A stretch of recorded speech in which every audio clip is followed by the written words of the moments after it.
Guys, so jadi balik lagi, mungkin kenalan ya, bukan balik lagi. So gue Faris. So jadi kali ini kita bakal belajar yang namanya folder structure ya. Jadi kenapa ya folder structure itu penting gitu ya?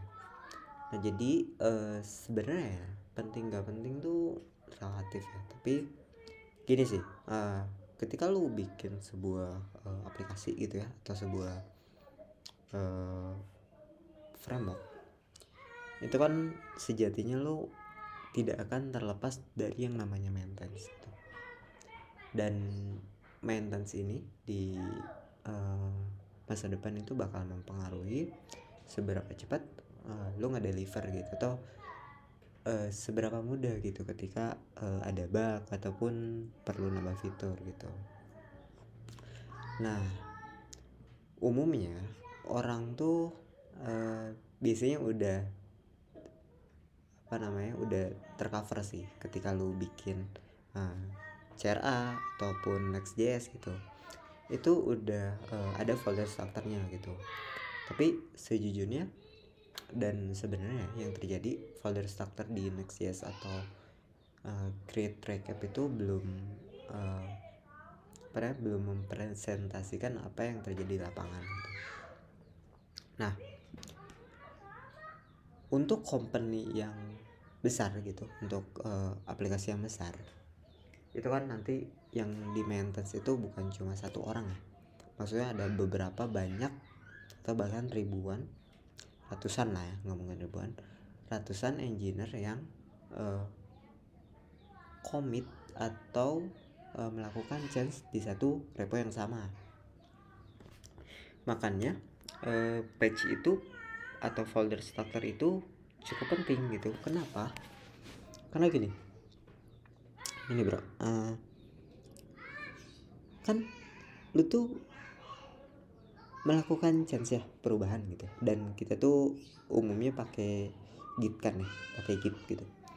Nah, contohnya kita ini misal aja ya, satu file atau ya satu file aja ya, satu file itu isinya ke bawah gitu ya, ada ribuan lain gitu. Nah, pada saat orang atau ya beberapa engineer melakukan perubahan atau melakukan commit, itu kan pasti konflik tuh. Nah, jadi konflik ini yang bakal memperlambat proses development kayak gitu. Nah, makanya diperlukan folder structure yang sesuai untuk mendukung si proses development itu. Nah, tapi kalau kalian cuma sendiri gitu atau individual contributor, ya sebenarnya nggak penting-penting amat sih folder structure, karena ya you are the magic gitu, you are the lu orangnya gitu, lu nggak perlu mikirin lah sampai sejauh itu. Anyway, so jadi biasanya yang gua pakai folder structure di company itu adalah ini. Nah, tapi ini gua bahas front end doang ya, karena cukup panjang gitu untuk back end, dan untuk yang lain pasti beda lagi itu folder structure. Oke. Nah, umumnya biasanya folder structure di front end itu dibagi menjadi page lah. Jadi kalau lu lihat di sini, biasanya kan aplikasi dimulai dari SRC ya, atau source gitu. Ini adalah awal mula file JS atau main.js itu di init gitu. Nah, di dalamnya itu ada semacam page. Nah, page ini yang bakal mewakili screen nih. Contohnya misalkan lu ada di dashboard nih. Nah, harusnya di page ini adalah ada satu nama folder, yaitu dashboard, contohnya ini. Nah, jadi ini tuh bakal dibagi berdasarkan screennya. Misalkan dashboard, udah segala komponen yang berhubungan dengan dashboard itu bakal disimpan di dashboard di sini gitu. Dan sebaliknya dan yang lainnya juga, kalau misalkan ya screennya adalah POS, itu lo bakal disimpan di dalam POS gitu sih komponen-komponennya. Kenapa ini penting? Nah, udah gue jelasin di awal, ini tuh untuk menghindari konflik ketika ada development yang terjadi. Cuma bukan hanya itu aja, folder structure ini bakal lebih deep. Ini bakal berhubungan dengan komponen dan kapan sih komponen yang lu pakai itu harus ada di dalam POS atau di luar POS. Nah, gue contohin misalkan ya. Contohnya ini ya, kita punya button nih di sini. Ini button ya. Sorry, bukan button, button bar ya. Nah, button bar ini kan ada di beberapa page ya, kayak dashboard gitu. Ada di halaman analitik atau insight juga nih di sini. Ada, intinya ada di beberapa page lah. Nah, kata kuncinya sebenarnya di penggunaan sih. Nah, ketika lu menempatkan sebuah komponen, coba tanyain dulu ke ke kepala lu ya. Komponen ini apakah akan dipakai di banyak tempat atau cuma di dashboard aja atau di satu tempat aja. Nah, kalau misalkan ini bakal dipakai di banyak tempat, hal yang paling benar adalah, atau tempat yang paling benar adalah di luar dari page, yaitu di common. Nah, masuk ke folder common. Common ini adalah sesuatu atau folder yang emang dikhususkan untuk komponen atau helpers ataupun utils lah ya, util yang memang ini tuh dipakai atau dipakai di banyak tempat atau sharing gitu ya. Contoh misalkan kayak ini nih, button bar kan ini bisa jadi dipakai di banyak tempat ya. Nah, jadi kita simpannya di common gitu. Nah, konsepnya seperti itu sih. Jadi kalau komponennya dipakai di banyak tempat ya lu simpan di common. Tapi kalau cuma di halaman tertentu aja ya lu cukup tempatkan di situ gitu. Nah, oke, biar nggak bingung mungkin gua coba contohin ya. Ini kita udah ada satu screen nih di sini. Nah, screen ini kan banyak ya. Nah, kita coba mungkin gini ya. Jadi kan di aplikasi itu selalu mulai dari app ya, atau init lah ya. Nah, ke bawahnya itu bakal ada yang namanya pages atau screen. Gue sih nyebutnya page ya, karena di HTML atau di JavaScript atau di web itu biasanya page. Nah, misalkan gini,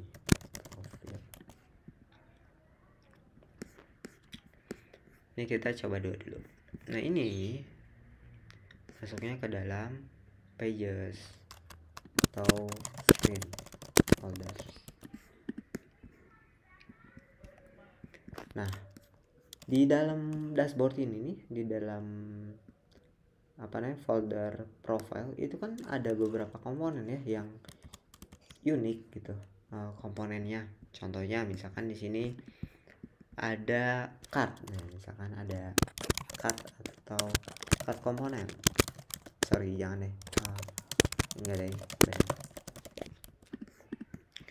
Nah, ini tuh harusnya ditempatkan di dalam dashboard. Terus apa lagi?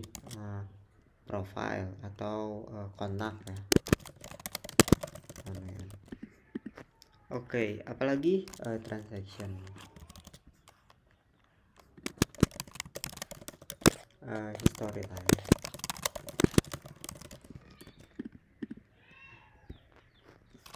Oke, jadi ketika ada komponen yang cuma dipakai di satu tempat aja, ya lu tempatkan di dalam folder dashboard. Mas, kenapa kok kayak gitu? Nah, jadi ini berhubungan dengan konteks sih. Jadi nanti ketika lu nge-manage suatu aplikasi, ya lu nggak harus ribet gitu, ini komponen ada di mana ya, atau ini komponen siapa yang make ya lu tinggal bedain aja. Kalau ada di dashboard ya berarti cuma si dashboard aja yang pakai gitu. Jadi lu nggak perlu bingung gitu untuk untuk nyari tahu ini komponen siapa aja sih yang pakai. Itu kan lumayan susah ya. Nah kayak gini. Nah contoh misalkan si dashboard ini nggak cuma pakai komponen ini aja, kita tambahin satu ya. Misalkan di sini ada komponen header misalkan ya, header komponen. Nah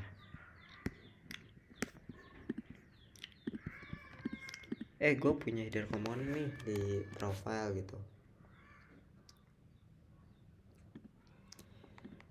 Nah di profile kan ada header, tapi ternyata si dashboard juga butuh nih header komponen yang ada di profile. Apakah kita nembak ke header komponen?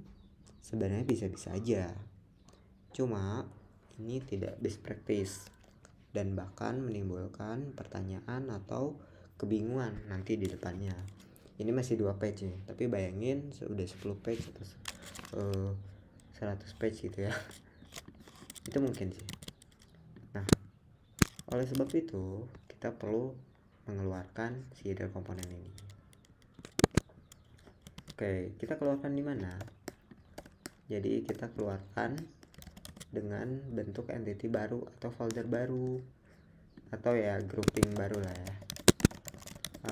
Kita biasanya nyebutnya common sih, atau ya common component. Jadi di common itu ya ada banyak. Nah jadi di sini kita punya header di sini. Ini komponen. Di sini kita punya header. Nah, jadi once profile itu butuh, ya dia tinggal nembak di sini. Dan dashboard perlu nih, ya udah dia nembak ke sini. Gitu. Cukup bisa dimengerti ya. Jadi ya lu cukup nembak ke sini gitu ketika emang butuh sesuatu. Nah, jadi entity inilah yang biasanya dipakai untuk di perusahaan khususnya startup ya, yang kayak sekelas Tokopedia gitu atau Bukalapak atau Gojek segala macam lah ya. Nah kenapa ini dipisah? Gini, pada saat ada perubahan atau update, misalkan dashboard butuh ngupdate, misalkan butuh nambahin ya contoh notifikasi mungkin lah.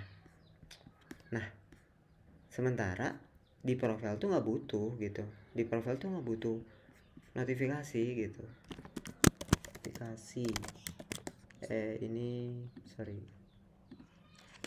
Notifikasi. Nah ini kan ada dua entity yang berbeda ya, dua kebutuhan yang berbeda gitu. Nah kalau kita simpan di common, ya kita harus menyesuaikan untuk keduanya gitu. Jadi istilahnya ya lu ketika lu bikin komponen ya harusnya lu support di dua tempat gitu.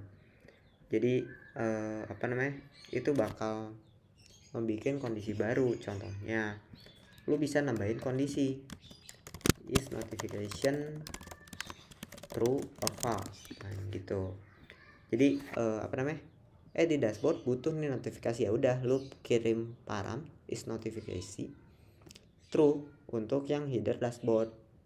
Nah sementara ya profil ya udah dibiarin secara default untuk tidak ditampilkan, kayak gitu.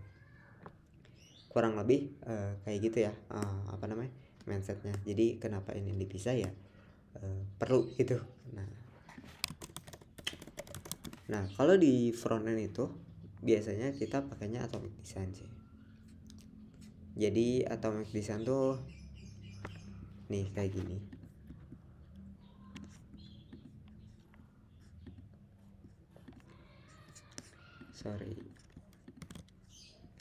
Nah ini jadi kayak gini. Jadi ada beberapa step atau jenis ya atomic design tuh. Jadi ini ada page atau screen ya, kalau di Android itu biasanya nyebut screen. Nah screen itu emang final terakhir gitu yang kita pakai. Di dalam itu ada beberapa kayak templates, organism. Nah biasanya kalau kita tuh cuma berkutat sampai molekul aja. Nah kayak atom sini biasanya udah dihandle oleh HTML atau framework kayak Cakra UI ataupun Polaris gitu ya, yang ya udah mature lah untuk dipakai, atau ANTD gitu. Nah tapi ya nggak menutup kemungkinan ya kita bikin atom atau molekul juga sih biasanya gitu, ketika ada komponen yang kita perluin gitu. Oke, nah mungkin dari sini cukup paham ya untuk the concept dari sebuah folder gitu. Nah ketika diimplementasiin kurang lebih sih kayak gini ya, yang gue bikin tuh kayak gini.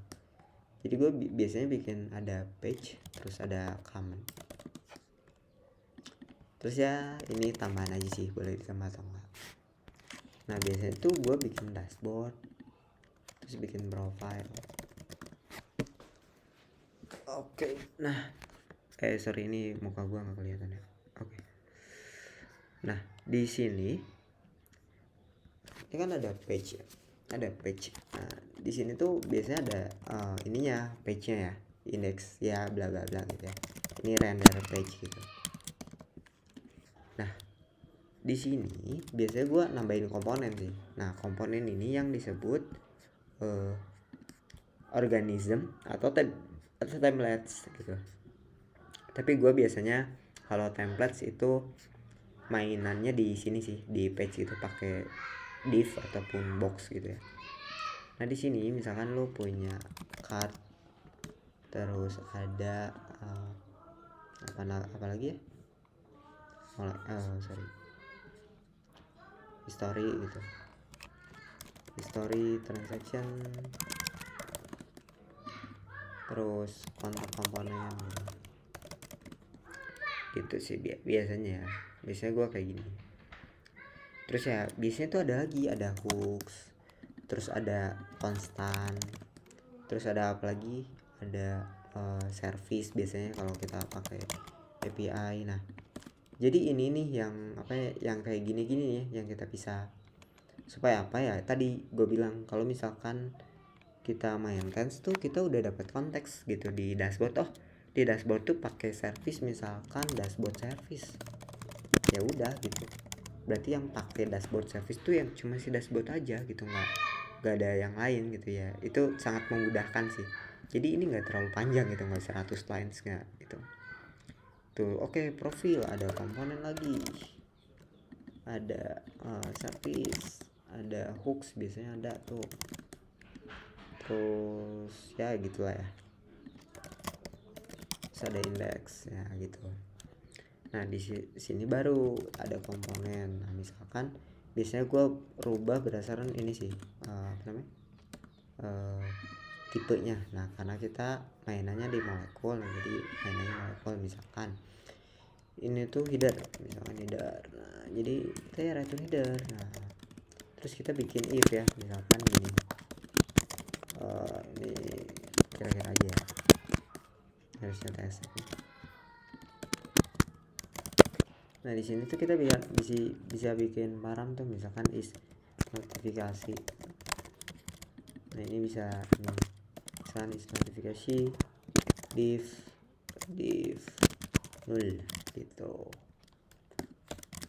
Jadi kira-kira folder structure tuh kayak gitu. Ini bakal dipakai contoh, misalkan gue mau ngupdate halaman profil nih, ya udah lu cukup ke halaman profil, ngubah komponen apa yang lu mau rubah gitu. Itu cukup memudahkan dibanding lu cari satu-satu mana ya di mana. Kadang lu pakai find ini dan itu cukup melelahkan. Oke, paling gitu aja mungkin ya materi kali ini. Sorry kalau ada yang kurang jelas, mungkin segitu dulu. Thank you yang udah nyimak. Kalau ada komen atau saran mungkin bisa di komen ya, ataupun DM gue aja langsung. Dadah.